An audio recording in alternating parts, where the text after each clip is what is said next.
So Heidi Lovall is our speaker this afternoon. Heidi is a strategy and performance operations manager with the Washington State Department of Enterprise Services. She's experienced in facilitation, training, consultation, coaching, and applying lean principles and tools. With over 15 years in state government, Heidi is passionate about public service and the vision of making government better for Washingtonians. And without further ado, I'll pass it over to Heidi. Thanks, Heidi. Thank you. Thank you so much, Rachel. I am so delighted to be here today. I was enjoying Tracy O'Rourke's presentation earlier about joy and joyfulness, and it was making me think about the fact that really this event for me is one of my joyful milestones of the year. So I am delighted to be here today. And what we're going to be talking about is mistake proofing. So subtitle, is it possible? Spoiler alert, yes. That is the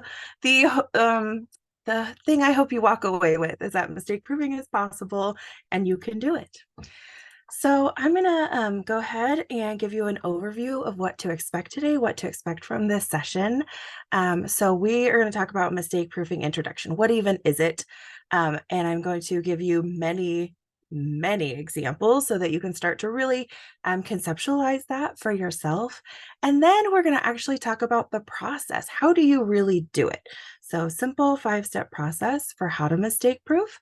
And then there'll be a couple resources with some links for you and a handout. And then hopefully we will have some time for questions. I've also asked Rachel to interrupt me if there's a pressing question in the chat. So if she does so, that is pre-planned.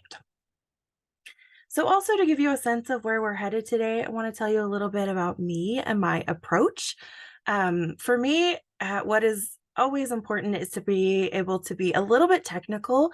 So this is an actual lean tool. There's a body of knowledge about it. You could do a something search and find lots of things about it. So there is a technical element of what we're doing here today, and what we're learning about. But for me, what is important is that in that technical information, in that tool, in that process, we think about humans and how people work and how our brains work and the things that can actually take these tools and transform them into something that people can do and they're really accessible. So this is part of what drew me to lean in the first place, is that it combines these really amazing continuous improvement tools with these deep principles about how we be really respectful for people. So I will always combine those things. And then also, very importantly for me, it's always practical. This is my passion, is teaching people things that they can actually use right away, right now in their work. So my intention is that by the time you leave here today, in our very short time together, you will be able to say, oh, I can go reduce mistakes in my work. So that's what you're in for. If you like the sound of that, then stick around with us. So Results Washington is going to launch a poll for us just to get a sense of who's in the room. So the options will be, when it comes to mistake proofing, I'm here to learn what it is. If that's you, you're in a great place. We will start from the very, very beginning and give you a sense of what it is. I know about it, but I don't have experience applying it. If that's you, I hope what you'll see today is information that'll help you make that move from knowledge to action. I have a little bit of experience applying it. Hopefully we'll see some things today that give you inspiration about where you can use it even more in your work and life. And then if you have a lot of experience applying it, I will be relying on you to participate in the chat and help give people good examples. John, are those poll results obvious to you? Oh, there they are. Okay. So 71% of us are here to learn what it is. Like I said, you're in the right spot. And then we have 12% who know about it, but don't have experience applying it. And 14% who have a little bit of experience applying it. And then we have 3%, 18 of us who have a lot of experience applying it. Like I said, I'll really appreciate your participation today. Thank you so much to get us a sense of who we have here. Okay, so we are going to start right away with, as promised, what is it? Just an introduction. Mistake proofing is so aptly named. It is exactly like it sounds. So it is a tool or method for reducing or eliminating errors. But it is a tool or method that doesn't do that by relying on people remembering or trying really hard. It's about process. So our goal for mistake proofing is designing our processes and our procedures, our steps in such a way that it is easy to do the right thing and hard or impossible, hopefully impossible, to do the wrong thing. That is all it is.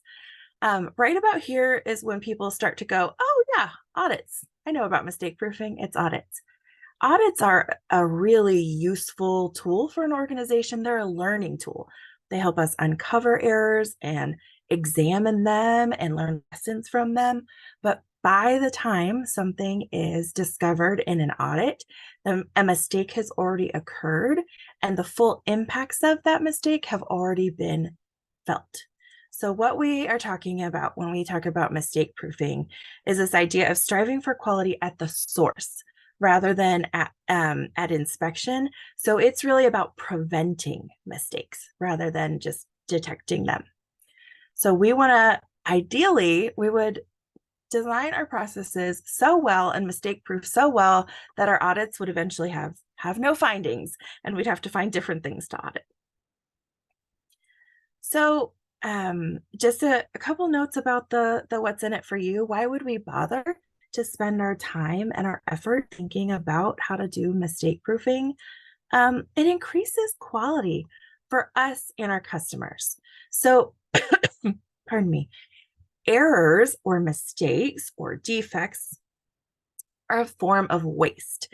And what we know in the continuous improvement world is that when we reduce waste, we can increase quality, we can reduce cost, we can reduce time and burden on folks, and we can increase safety. So it is important for us to think about how do we increase the quality or how do we increase, how do we give better services to our customers? So that's one goal of mistake proofing. Also, when you think about it, errors are the things that we're looking out for when we talk about risk. Some of us as state employees carry jobs that the impacts of those risks are really important.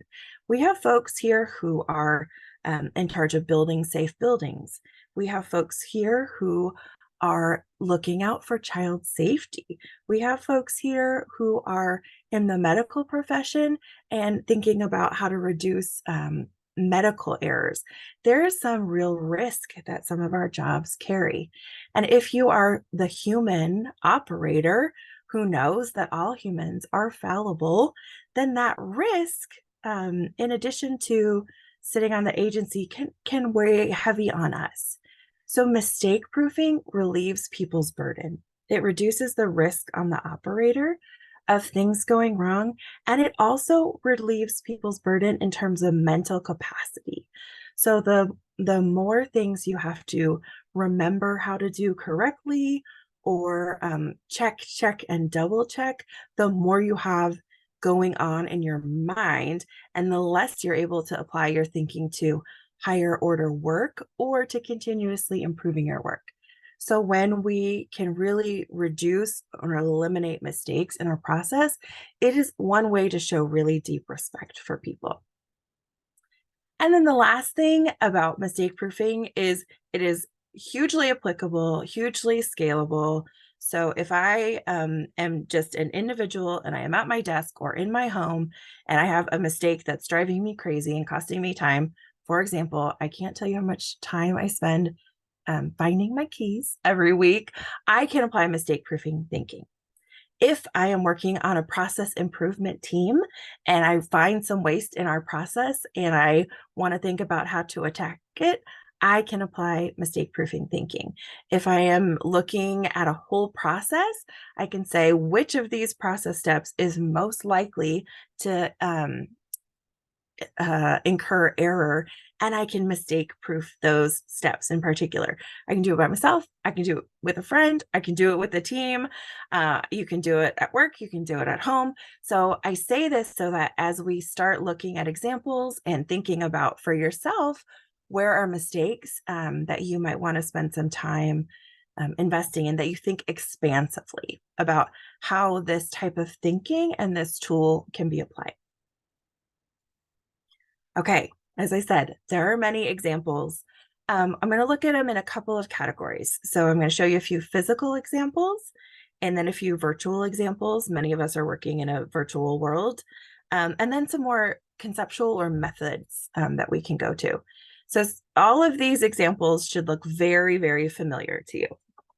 So first one, this is for me. I am, based on the number of times that I have driven away with my coffee cup on my car, I am the person who caused them to say, how can we reduce that error and tether the gas cap to the car itself? I'm very grateful for this mistake proofing.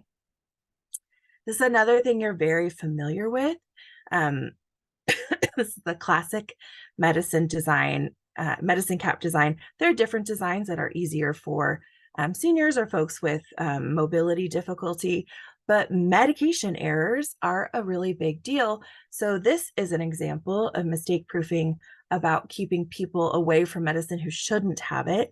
There's also mistake proofing around getting people medicine when they need it, right? So you can use vaults that dispense medication at a certain time and with an alarm so that you make sure you're getting them at the right time. Obviously, if you want your trays to stop being thrown away all the time, do something as simple as designing the trash can so that they can't be thrown away. It's better than putting up a sign. And then lastly, this one makes me laugh. I can imagine doing lots of things. You don't want somebody to trip and hit the big red button. Lots of ways to mistake proof it. Really simple one, cover it. Cover it so that it can't be accidentally pushed. Okay, in the virtual world, again, maybe I chose these examples because these are mistakes I make a lot. But how often have you sent an email and then had to go, oh, I forgot the attachment, and you send that second email of shame? Whoops, sorry. Well, the technology is getting smarter than us. And so now, in an attempt to prevent that, my email server can say, hey, look, I see the word attachment and no file there. Did you forget? Yes, I did. Continuous. So this classic red underline spell check, we're all very familiar with it. It's nice in that it tells me that I've made a mistake, but to prevent the mistake, you can add particular words to your customized settings. I know how to spell the word continuous, but my fingers do not know how to type it. I don't know why. They just don't, which wasn't a problem for me until I became a continuous improvement analyst on a continuous improvement team doing continuous improvement projects. So I needed this mistake proofing so that I didn't have to correct my misspelling 100 times a day.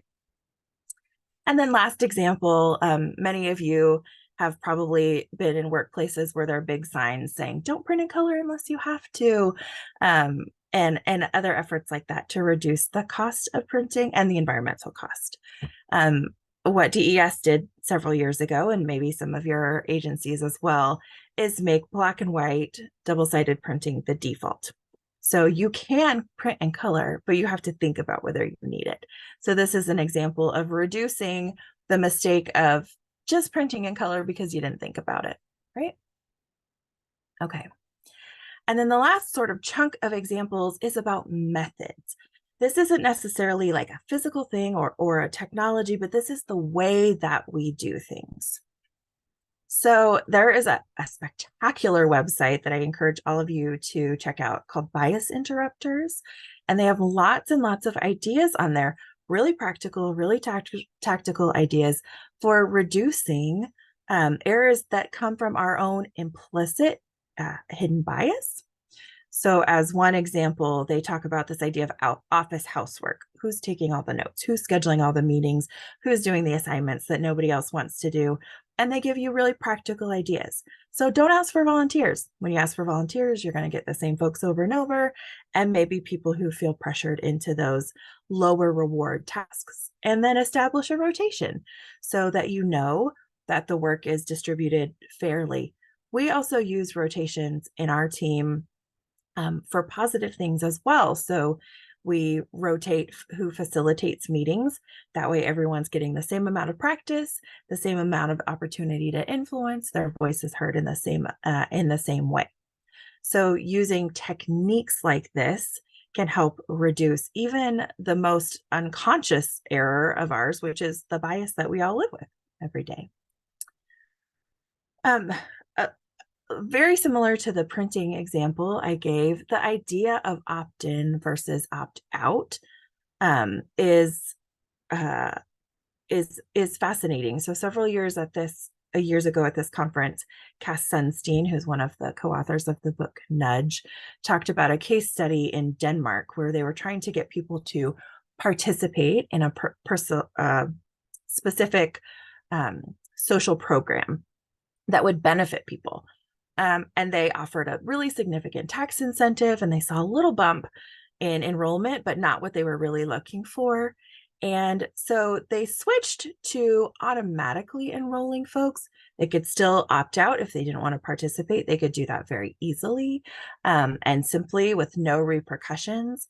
But the enrollment, that gave us much more significant bump in the enrollment than even these really significant financial incentives did. And what they discovered is that people wanted to participate, but just the act of going and figuring it out and finding the form and signing up was a barrier for them.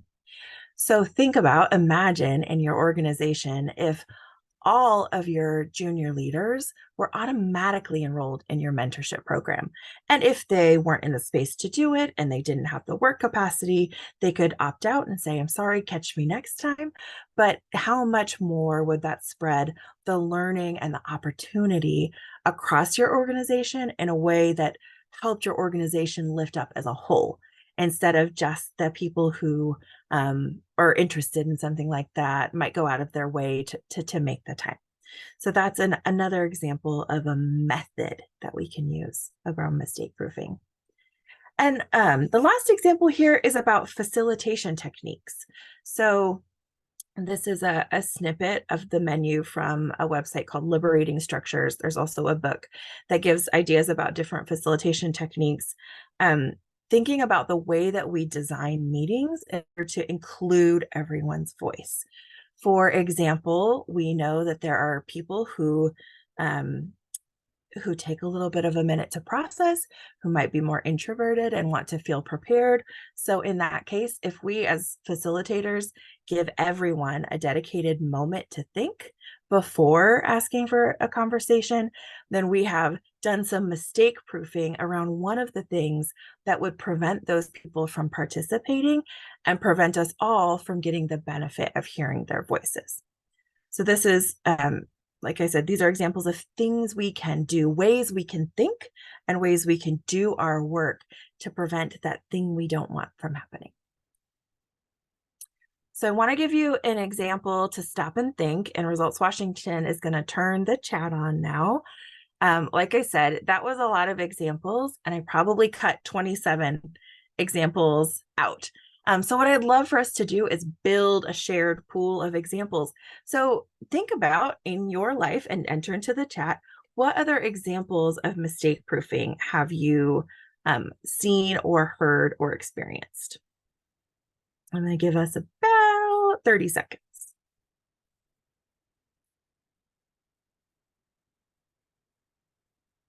Awesome. Required questions on a form. Checklists are very helpful. Those fridges that will beep if they're left open. I've never seen one in real life, but they have it on Bluey. I'm always fascinated by it. Automatic payments. Oh, someone's offering to me key holder. Good idea. I'll work on that. Formula checking. Your dryer plays music when it's done. Okay, that's fancy. Awesome, awesome, awesome. Tons of examples. Keep putting them in there. I love that. Air tags. I have thought about buying an air tag for my keys. Haven't decided if the investment's worth it, but you may have pushed me over the edge. Awesome. Thank you so much. Thank you. Thank you. Okay. We are going to keep on putting them in chat. They're fantastic. We're going to move forward. I so helpfully expanded my chat to cover the whole screen, and I can't make it go away. So pardon me, please, as I look awkwardly towards my window. Okay, thanks for that. Okay, so if you think about the examples I gave you, I've said many times, reduce or eliminate, right? And it's because there are levels of mistake proofing, and they sort of exist on a good to best scale based on their effectiveness at preventing mistakes. So first line, basic stuff, instructions and job aids. Having instructions that tell people how the thing is supposed to be done is better than not having those instructions. You can include things like, here's a common error, here's something you may run into. A few things to consider when you're thinking about instructions and job aids. One is that pictures are better than words. Pictures are always better than words. If you think about IT instructions where you're going to have to go do something to your computer, and the ones where they put the screenshot of exactly what you're going to see, those are always easier to use. And then location matters. So a process aid that is in front of you when you're doing the job is helpful. A binder with SOPs in a desk manual, less helpful.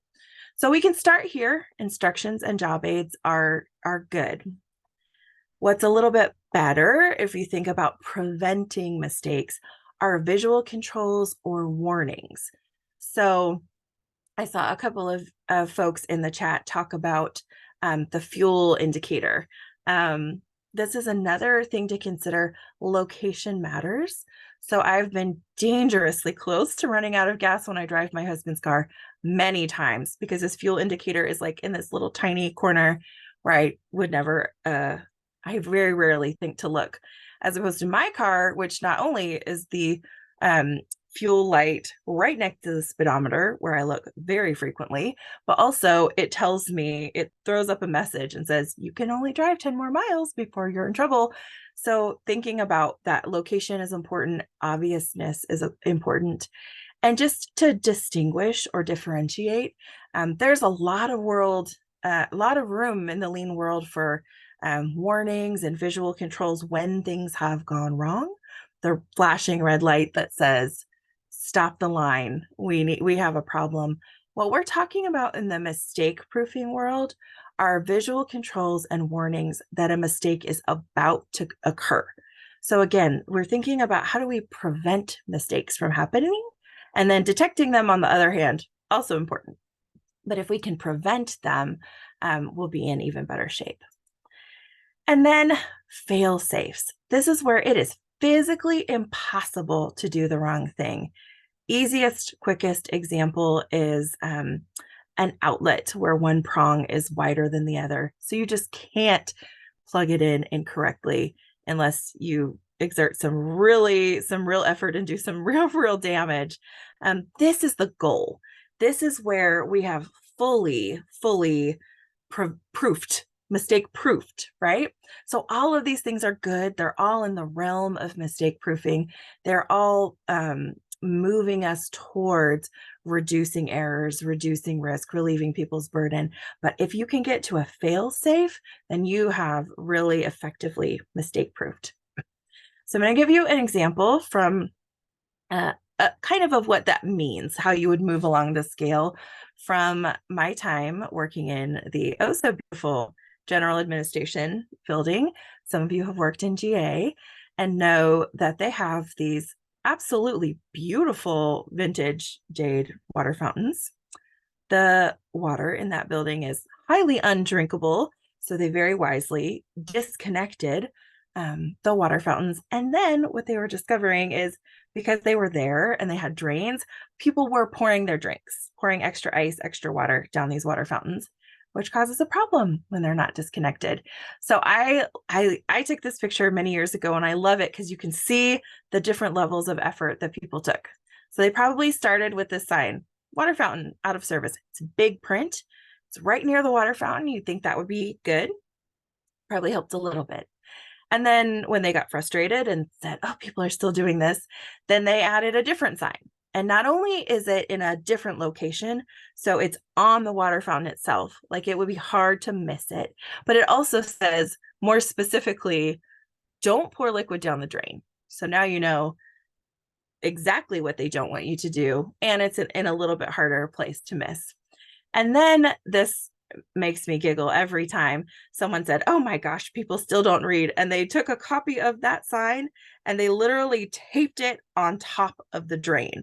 So it would be very difficult to walk by and pour ice on top of a piece of paper without realizing, oops, I'm doing the wrong thing. And then, of course, the best thing that we could do, the best type of fail-safe would be remove access to this water fountain altogether. So take it out of the building, find a restorer who can make these beautiful and give them new life again, or block them off in some way. Just reduce the possibility that people would even be tempted. All right, so we're going to enable the chat again because I'm going to ask you to do a little search and find. So I'm going to ask you to put your answers in the chat here to tell us what examples of mistake proofing can you find or think of on this coffee pot, or really any other coffee pot in your life. This is like very basic standard coffee pot.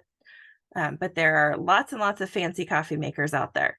So I'm going to give us again about 30 seconds. I see some things coming in the chat.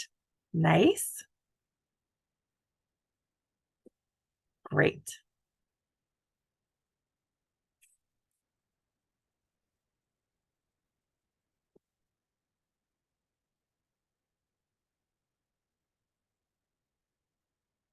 Very, very good. Okay. Use a K-cup. That is about the measurement, right? The measurement of it. Perfect. Okay. So I'm going to keep putting them in there.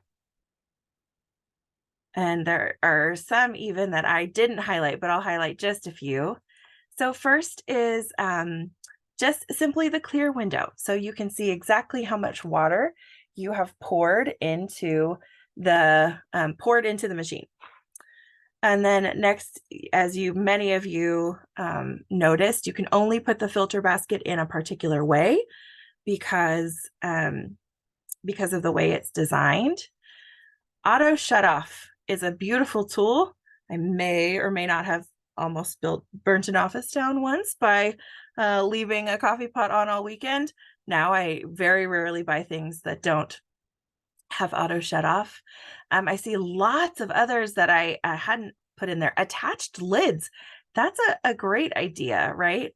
And then this is my absolute favorite, and it was mentioned several times in the chat, is this little hole. And it's my favorite because I just imagine the levels of thinking that people went through. So coffee machines, if you don't know, are designed to hold a certain amount of water. And if you put too much water in them, it can damage them. So I would imagine they started off with a message somewhere that says, don't overfill. And when people still overfilled it, they put it bigger, made it red, put it in an obvious place. And when people still overfilled it, instead of going, oh, people don't read, it's so frustrating, what's wrong with these people, they designed it to have this little release hole at the back. For those of you who don't know what this is for, it is so that you physically cannot overfill this coffee pot. You might flood your counter if you try to pour in too much water, but you can't overfill the pot. Like Monique says, much rather clean up clean water than coffee. And then just one more little thing to point out. So most coffee pots, or all coffee pots, have some sort of water dispersion method. And in this pot, you have to move the arm out of the way. And then remember to move it back so that the water actually pours over the coffee. And this fancy little fin here, what it does is if you forget, when you close the lid, it moves the arm back into place for you. And then there are a few other examples. So in this one, you don't have to move the arm at all. It's attached to the lid. And in this one, they skipped that altogether and just put the water dispersion holes in the lid. So the point here is that there can be several ways to mistake-proof the same item. You just have to choose what is the right one for you and for your business. Thank you. Thanks for playing. I appreciate that. Okay, now here's what I want to do. I really want to help you think about, okay, I can see the benefits of mistake proofing. That's a great idea. And how the heck do I actually do it? So I'm going to give you, like I said, a really simple 5-step process for how you actually mistake proof. And step number 1, you may not even think about, but it is to notice mistakes. We can get really, really used to the errors that happen around us.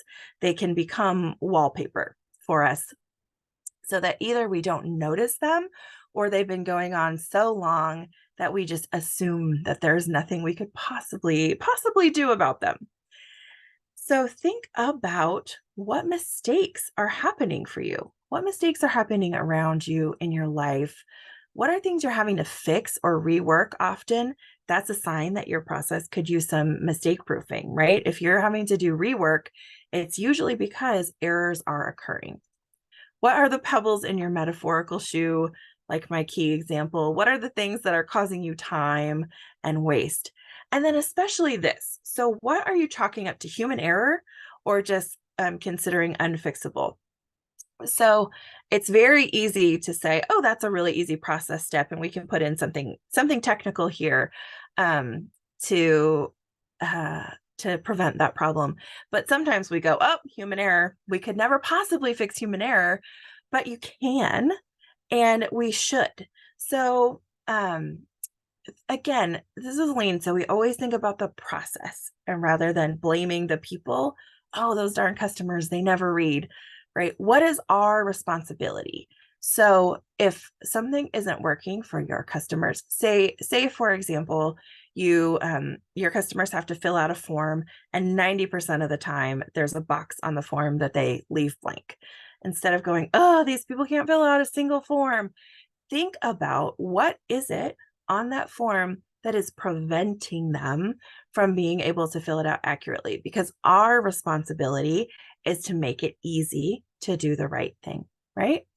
So I'm going to, again, give you a second, and this time you can put it in the chat if you'd like. You don't have to, but really take a minute to mentally notice, what are problems in your work or life that could use some mistake proofing attention? I put a few sort of sub questions under here if you get stuck. Some of you, something may be thinking of things automatically or have already thought about them based on the examples we've heard. But if you need a little bit more help, you can use these questions. And when I talk about what do you get customer complaints about, I would say especially if it's a customer complaint that you say, oh yeah, well, our customers always say that, but we can't really do anything about it. It's out of our hands. That's just the way it is. Those are probably the things that you especially need to spend some time and attention to. Let me give you just a quiet minute to think.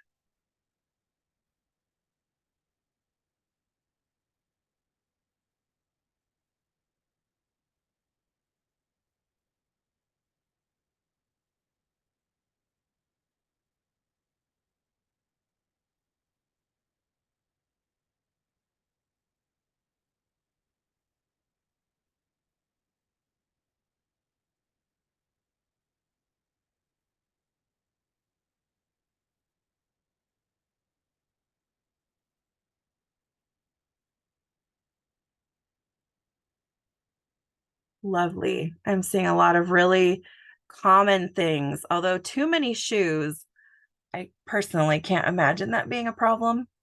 I love shoes. I don't know how too many could be a problem, but I believe you that is an error in your life that you need to work on. Lots about forms. This it's a common example, and I use it because there are a lot of ways that we either have to fill out forms, intake forms to get services from our own internal agency, or our customers have to complete a form in order to get to us. And it's very common that we would find errors on those things. And so that's something that we can think about. Okay, so that was step number one. You've noticed the mistake. And then step number two, before you go straight into that creative problem solving mode, think about observing. You want to learn why the mistake is happening. It is very, very easy to assume here. Don't do it. I would encourage you to go and see. If there is any way where you can physically watch what is happening for people when this process is being conducted, do that. I think many years ago, I heard an example from Department of Licensing about going and standing in the licensing offices and watching people try to complete the forms and having realizations about, oh, well, that's why that form always comes back, that box always comes back blank. They don't have that paperwork with them because it hasn't been sent yet, right? So you can learn things by watching what actually happens. If you can't go and see, although I love for us to go and see, go and listen. Ask what's happening, ask with humility, ask with the assumption that the problem people have is valid and that it's our job to fix it. And when you're thinking about how can I go and see, how can I go and listen, be creative, but keep it simple, right? So we don't want to launch a 6-month investigation for something that's just a little bitty problem. Think about what is fast, what is quick, and is firsthand. So this is an example from my problem solving life. I was doing a personal problem solving around spending too much money on lunch. I was forgetting to take lunch to work. And I thought, I'm assuming that I'm just running out of time in the morning. But even for myself, I thought, okay, I'll follow the process. I'll observe to learn. So I made a very simple, quick tally sheet. It was on my desk when I got to work because location matters, right? I wasn't going to fill it out on my way out the door if I was already running late. And I just put a little check mark and I did it for 2 or 3 work weeks. And I discovered that, there were many mornings where I had time and I still didn't take my lunch, which caused me to examine why that was. Most of the time, I just didn't know what to pack. So instead of setting my alarm clock 10 minutes earlier, which I was loath to do, especially I had a baby at the time, I made a list of things that I liked. I started buying differently using my freezer. So learn why the mistake is happening. That is your step 2. Step 3, I will tell you in a second, but I'm going to give you a chance again to stop and think. So the mistake that you just said, how can you learn more about what is causing it? And when you think about that, think about what is the quickest and easiest way to get accurate firsthand information. We'll have you type in the chat again. It might still be on. If not, John will enable that. And get really specific. So instead of just saying like, oh, I could ask a curious question, think about what is the question that you could ask? How could you frame it? What do you really want to know about what is happening in that place? And I'm encouraging you to put examples in the chat because we can inspire each other. We may have shared mistakes that we could use shared methods around investigating. How would you solve this problem? Great. Asking people to demonstrate or show you their thinking. Sharing solutions. Yeah, what can I do to make it easier for you is a really interesting question, right? If your intention is to make something easier for people, asking them is a great idea. And they may not know, but it can also share your intention that you want to make it easier for them. And that conversation might spark ideas for you and for others. Awesome. Well, dishes are a long-term problem. Dish location, at least they got next to the sink and not the living room, but I hear you. Okay, awesome. So once you have noticed the problem and you know a little bit more about it, now we go to step 3. Here is where the proofing happens. And this is where you use your creativity. So ask yourself, how can I make it harder to make this mistake? And how can I make it impossible? As I said, impossible is the goal. If that is not clear to you or it sounds way out of reach, just start with how can I make it harder? And you'll learn things along the way that will lead you to how can I make it impossible? So this is where you get to use your creativity. Some people are intimidated by that word. And I think about one of my favorite lean practitioners, Karen Ross, and she talks about what creativity is not. It's not flashes of lightning, bolts of genius ideas that come out of nowhere, things that happen to someone else or not to me. She says that creativity is just combining what you know, combining what you've experienced in new ways. And all of us can do that. If you find yourself stuck here, you have looked at this mistake for so long, or you're so familiar with it, or you're so, feeling so helpless about it that you are stuck in a mental, what we would call a mental valley around this.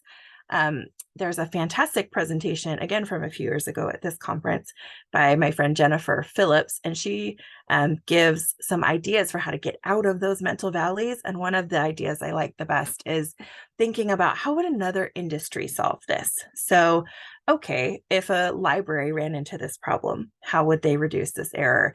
If Microsoft ran into this problem, how would they reduce it? A teacher, a medical professional, what other industries have mistakes that are similar to this, and how have they solved it, or how would they solve it? I've also included a link to that presentation at the end, so you can check out the whole thing. It's fantastic. So this is where you get to come up with your mistake proofing idea and apply it. Do one thing at a time. So as usual with the scientific method, you can, based on what you learned, so again, with our form example, you could move the box on the form. You could add an information box that describes what is supposed to go in the form.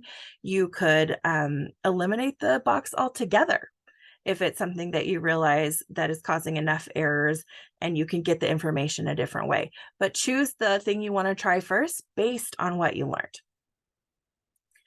And then step 4, don't forget this, watch to see if the mistake happens less often. Those of you who are familiar with the PDCA plan, do, check, adjust cycle will be familiar with this type of thinking. When we do something, we should check and see what happened. Don't assume. Do not assume that our brilliant idea solved all the things. Confirm. If you did a go and see before, go and see again and see how the mistake is impacted. It may be reduced. It may be eliminated. Humans are shockingly amazing at finding ways to make mistakes. It could be the case that they have found a new way to make the error you were trying to eliminate. So go and think, watch and see what happens. And then if it's not eliminated, try again. This is one of those things that can go in cycles. So if you tried one thing, if you moved the box, if you eliminated, whatever it is that you did, and the mistake is still occurring, even if it's occurring less, you can try again and keep working at it until you have actually fully mistake-proofed it. Now, my advice here would be to spend as much time as you need to, given the measure of the mistake, right? So if it's something that is impacting your business a lot, I would absolutely try several rounds to eliminate that mistake and put in the resources that you need in order to get the results that you're hoping for. Don't forget to celebrate what you've learned. It is, even when we don't successfully mistake-proof something, we have still learned something about how the people who are engaging with our work are thinking and learning and participating. So we have still always learned something. I was so delighted to hear Amy Lineker this morning talk about the power of hope. I strongly believe that hope is what can help drive some of our creativity. It can keep us from getting worn out. exhausted, frustrated, keep us out of the blame mode. So my tip here is truly believe that mistake proofing is possible. Have hope that you can eliminate this error and its impacts on your business and on your life. If you're having a hard time with that, my encouragement is always to look at all of the astonishing things that have been mistake proofed already. My car is so much smarter than I am, right? So I used to kill my battery all the time by leaving my lights on. Now my lights are automatic. My car knows that if I have my door open and my keys in my ignition and I try to lock it, it should ding at me and tell me that I'm trying to accidentally lock in my keys in my car. If I try to turn my car on and it's not park, it won't even turn on. That's a fail safe, right? So I always think about when teenager Heidi was struggling through her driving test because of that darn parallel parking part that many of us find challenging. I could have never imagined that within my lifetime there would be a car that could help me by parking itself. It's amazing. I also could have never imagined a future where we would all walk around with calculators and flashlights and the internet in our pockets. There are things that have been mistake proofed that we probably are taking for granted that were once errors that were impacting people. So have hope and motivation that we truly can mistake proof. This slide is for people like me who like a screenshot of all 5 of the steps together. You're welcome to snag a photo of it in this moment. And once again, just notice mistakes, see what you can learn about why, generate a creative idea and implement it. See what happens when you do, and then keep trying. That's the whole mistake proofing process, and you can do it. So in terms of resources, I've mentioned quite a few things during this presentation. I've talked about a couple of great websites and a couple of presentations given in years prior, and I have included links to those things here. That's what you see here. And then there's also a handout that Results Washington will be putting on the conference website. That's just a few reminders of some of the things we've talked about here. So it has the process at the top, and then some questions for you to use to guide your thinking as you go through the process. And with that, I will see if, Rachel, we actually have time for any questions. We do, and there are a couple good questions in the Q&A box.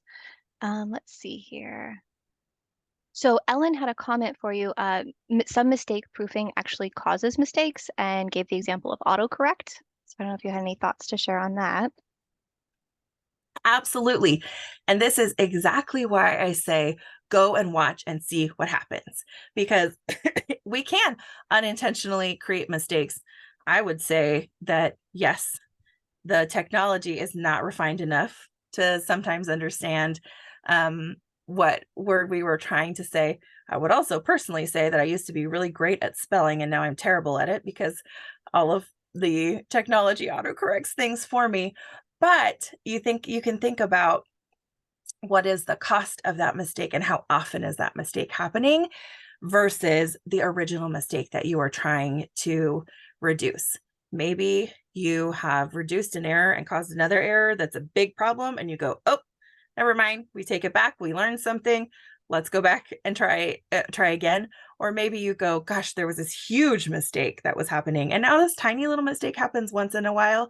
Now we're going to accept the risk of this mistake in general, but now we're going to put our mistake proofing efforts on this.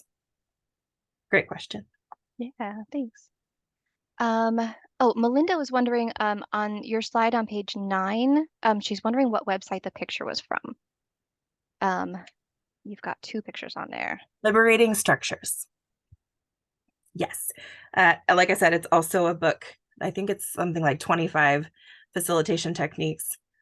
They're all interesting. Many of them are really fun. I encourage you to check it out. Thanks. And Glenn pointed out that mistake proofing can be misunderstood.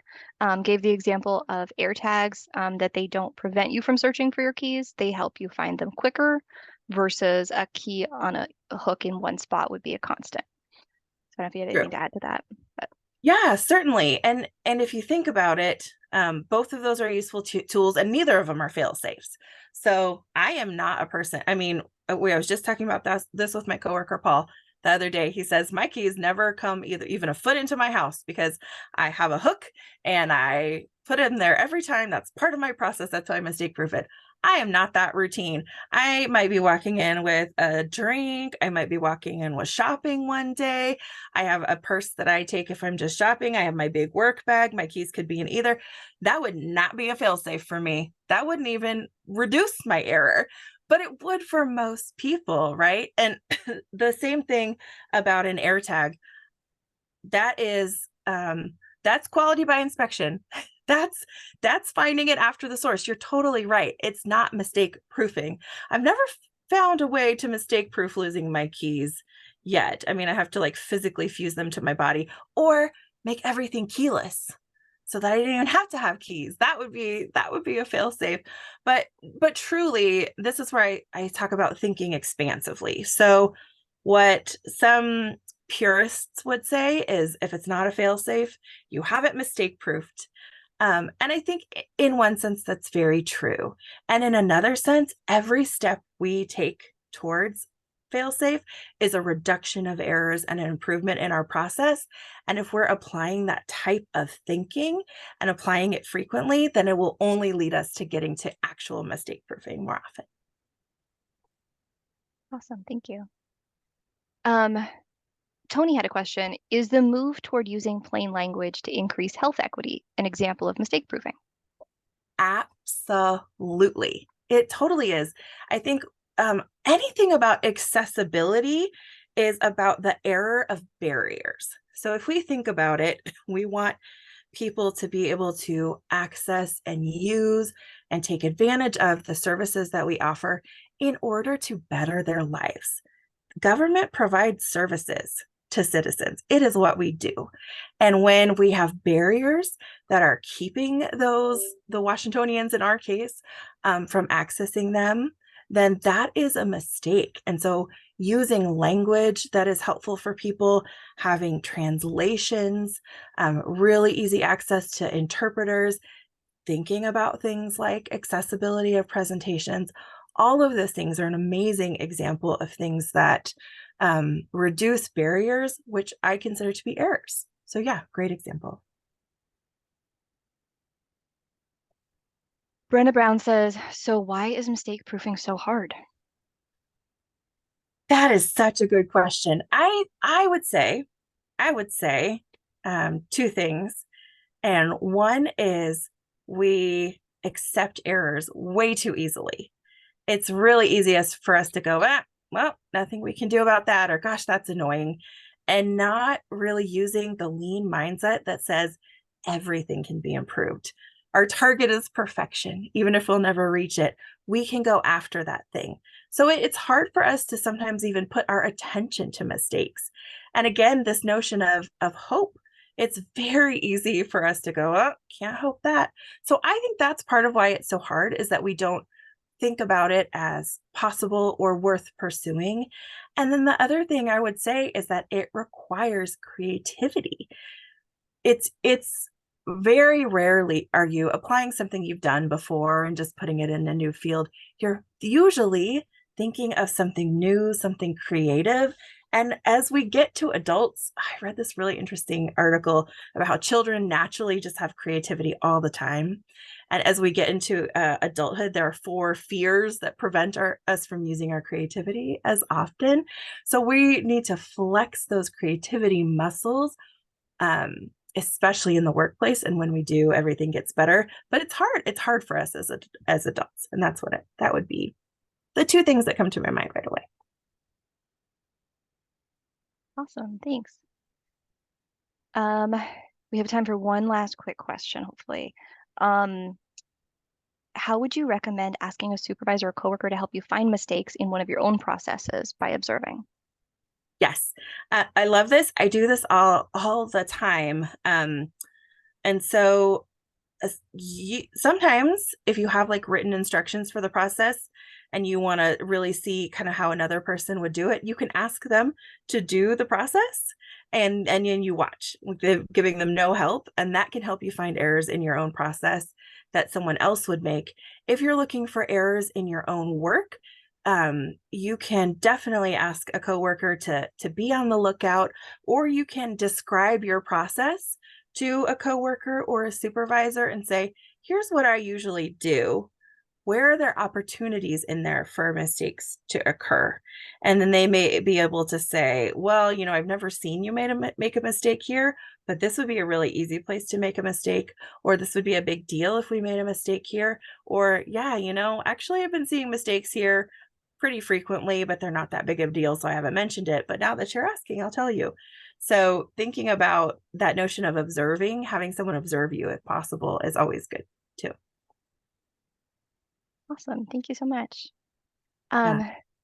So this has been fabulous. We are so grateful to you, Heidi, for going through this with us. For those folks watching, we really appreciate you all attending.